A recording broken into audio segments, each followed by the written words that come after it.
There is a building in Washington, D.C. that receives 4 million visitors every year. It sits on the National Mall, a few hundred yards from the Capitol. Admission is free. The art inside is priceless. Raphael, Rembrandt, Vermeer. And engraved above the entrance are the words, National Gallery of Art. What most of those 4 million visitors never ask is a simple question. Who paid for this? The answer is a man named Andrew Mellon. And once you understand how Andrew Mellon made his money and what he did with it while running the United States Treasury, that free museum starts to look a little different. This is the story of the Mellon family. 150 years of banking, oil, aluminum, and political power. A story about what happens when the man writing the tax laws is also the man who benefits most from them. And a story about what the very rich have always known. That reputation, in the end, is just another asset to be purchased. It starts, like most great American fortunes, with a book. In 1828, a 14-year-old boy named Thomas Mellon was living on a small farm outside Pittsburgh, Pennsylvania. His parents were Irish immigrants. The farm was modest. The future looked exactly like the past. Dirt, labor, subsistence. Thomas had no particular reason to expect anything different. Then a neighbor handed him a copy of the autobiography of Benjamin Franklin. Thomas read it in a single sitting.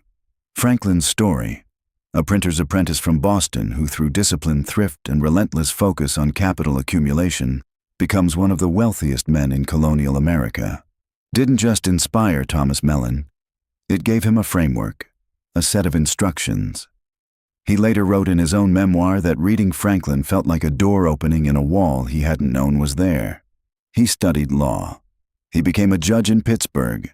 And then, at the age of 56, he made the decision that would change American history. He left the bench and opened a bank.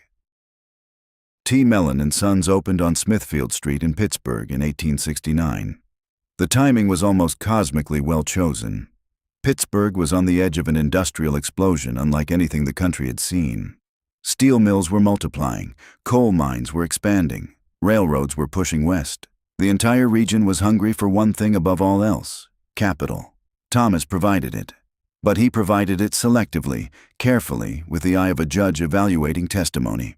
He lent to entrepreneurs who reminded him of the young Franklin, disciplined, focused, willing to work.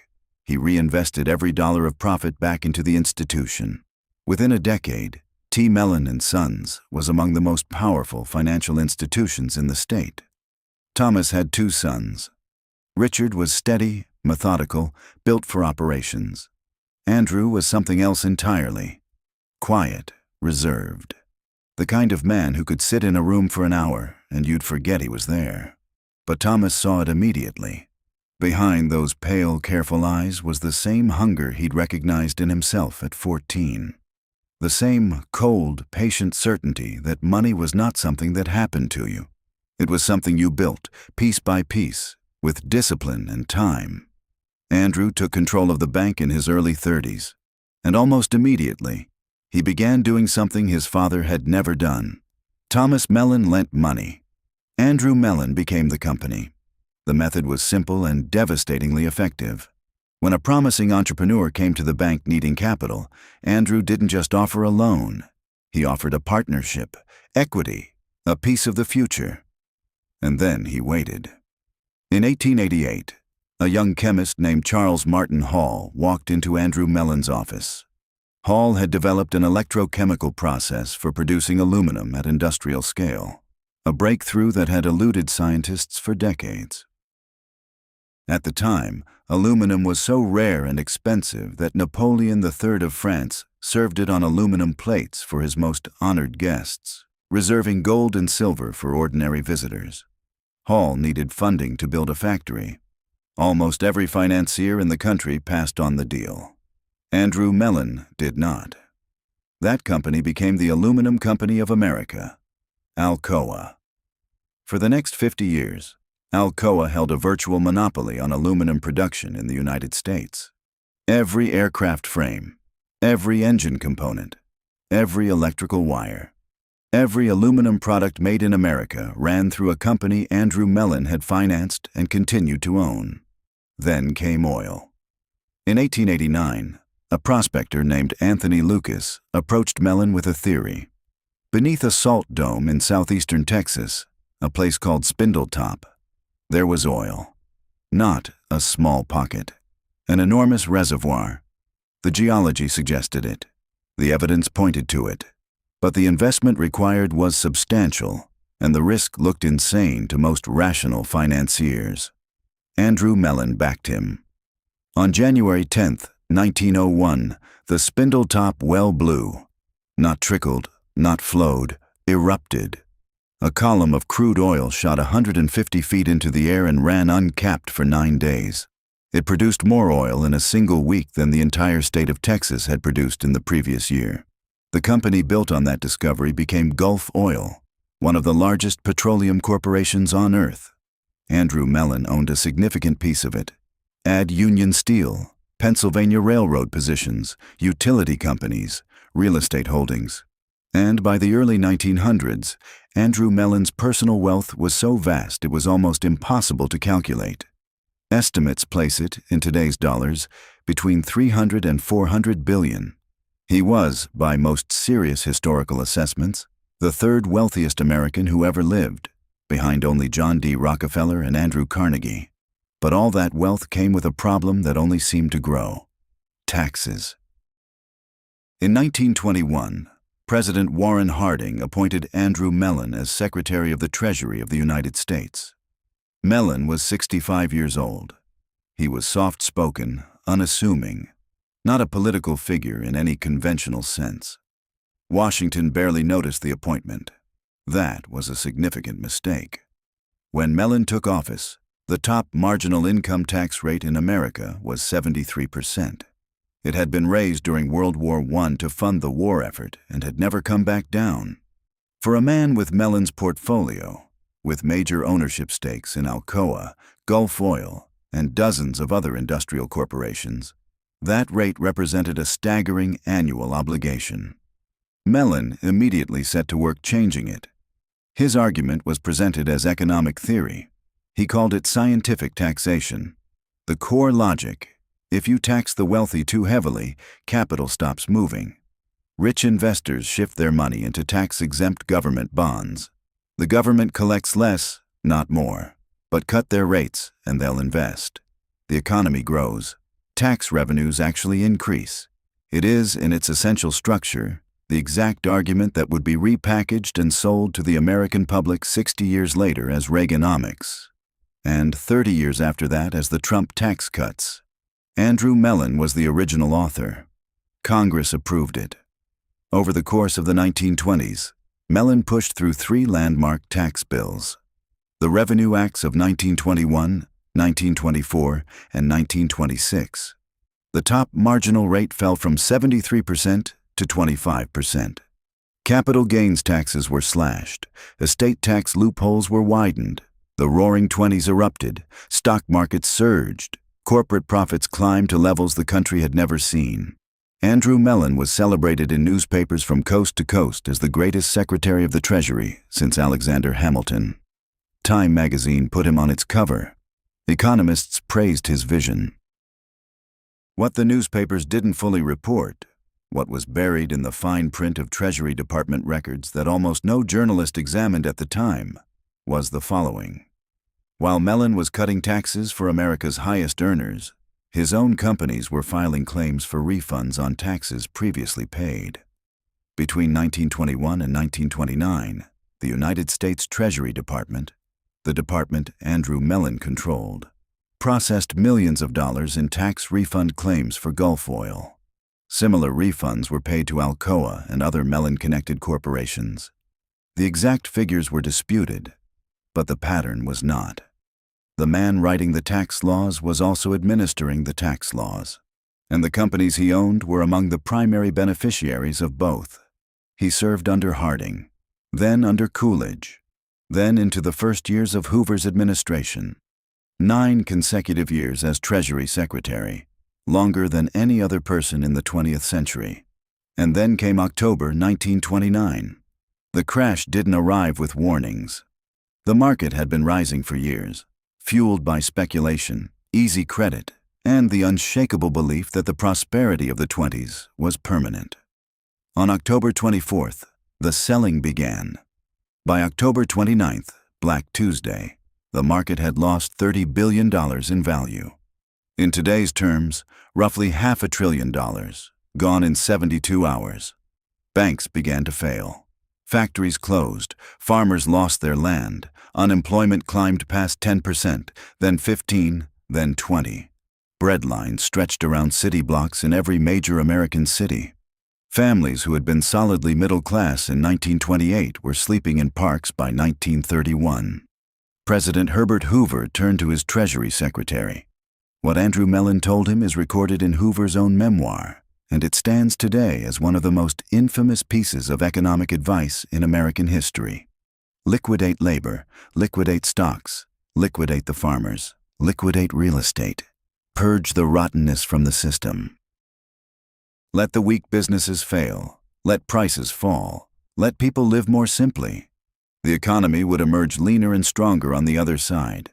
Hoover later wrote that Mellon believed the Depression would purge the rottenness out of the system, and that people will work harder, live a more moral life. While 15 million Americans lost their jobs, Andrew Mellon counseled moral improvement. The policy, or rather the deliberate absence of policy, made everything worse. Banks failed by the hundreds. Savings were wiped out. Communities that had existed for generations collapsed. The Hoover administration, guided by Mellon's philosophy of non-intervention, watched the country sink. In November 1932, Franklin Delano Roosevelt won the presidency by one of the largest margins in American history. It wasn't really an election. It was a national verdict. And Roosevelt had not forgotten Andrew Mellon. In March 1934, the Roosevelt administration filed criminal tax fraud charges against the former Secretary of the Treasury. The accusation was precise and damaging: that Mellon had fraudulently underpaid his federal taxes in 1931, using a network of corporate transfers and charitable donations, including donations of artwork to a private foundation he controlled, to artificially reduce his taxable income. The irony was almost too clean to be fiction.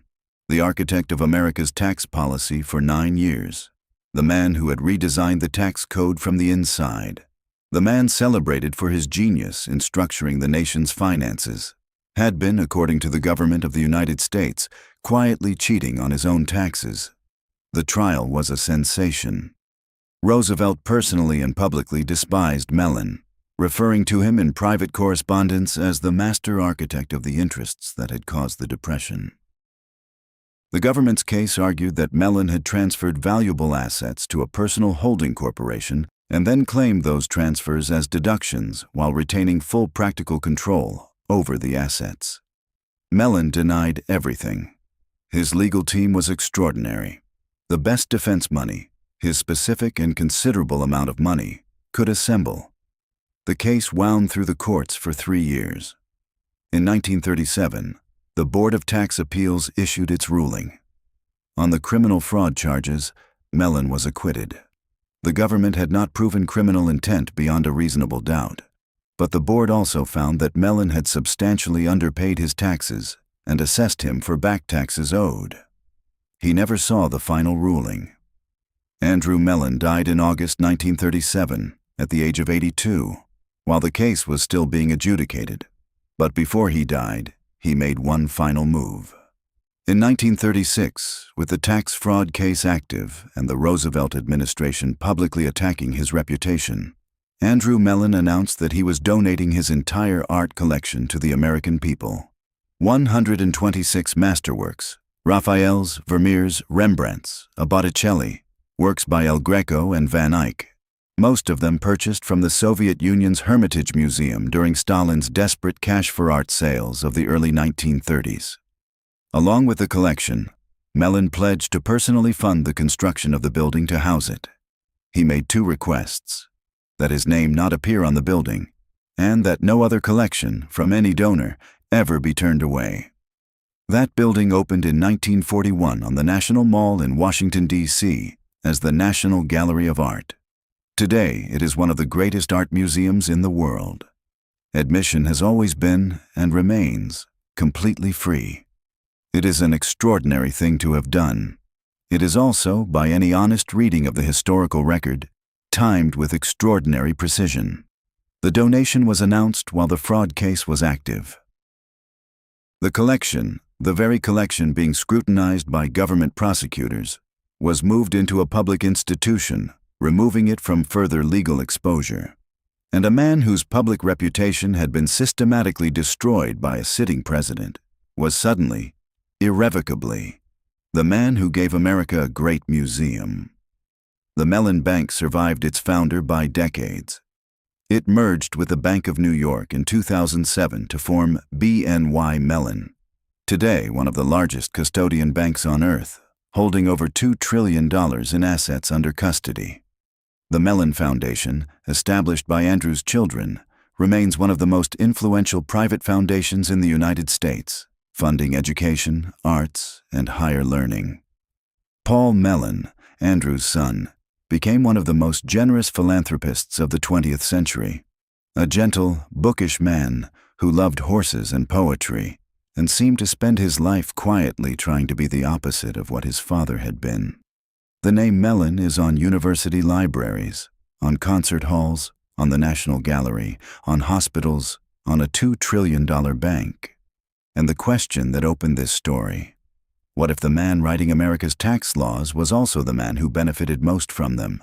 Never receives a clean answer. Not in a courtroom, not in a history book, not on the wall of a free museum on the National Mall.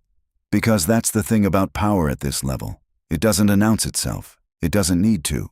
It works through access, through proximity, through the slow, patient accumulation of advantage over decades, until the line between public policy and private interest disappears entirely, and no one can quite say where one ended and the other began. Thomas Mellon read Benjamin Franklin and decided to get rich. Andrew Mellon got rich and decided to run the country. And when the country finally turned on him, he bought himself a legacy. 4 million people visit that gallery every year. Make of that what you will.